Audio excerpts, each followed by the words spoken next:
Brilliance Audio presents the unabridged recording of The Path of the Storm by James Maxwell, performed by Simon Vance.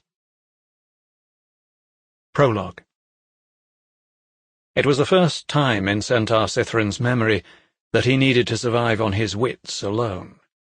Essence had always filled his body with vigour, giving him powers the pitiful humans could only dream of, and now he had none of the black liquid.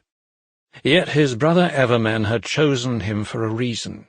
They knew Centaur was single-minded, ruthless, and intelligent.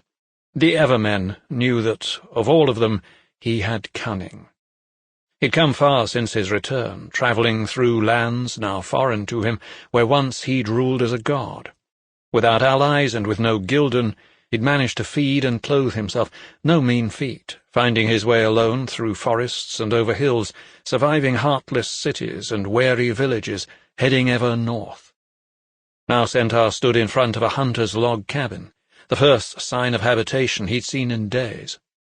Two hunters stood in front of him, crude men in crude clothing. Centaur himself wore a fur-lined grey cloak over his black velvet shirt and trousers, the hood pulled forward over his head to cover his blood-red hair. Snow covered the earth and blanketed the trees white, while mist swirled and eddied through the frosted evergreens. It was unbearably cold. Centaur had come far, but cunning couldn't combat the weather. "Snow's closing in," the old hunter said, leaning on his tall bow. "You can't go north in this weather. You'll have to wait." "How long?" Centaur said, his words spoken through crusted lips, mouth turned down in displeasure. "A month? Might be longer," said the hunter's broad-shouldered son. Centaur cursed. He had to go north. His quest consumed him. His brothers were still in that world of horror, and it was his duty to bring them home. He alone had been entrusted to watch over the portal in case the way to Moralia opened. When the beacon had awoken him from his slumber, there had been no time to wake his brothers. He had travelled to the portal only to see it would be opened for the briefest moment. He would bring them home. He must not fail in his duty.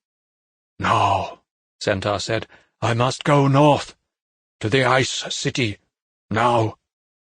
"You're welcome to try," the old hunter said. "You won't make it, though." Centaur's mind turned to Essence.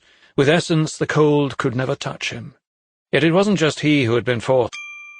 Sample complete. Ready to continue?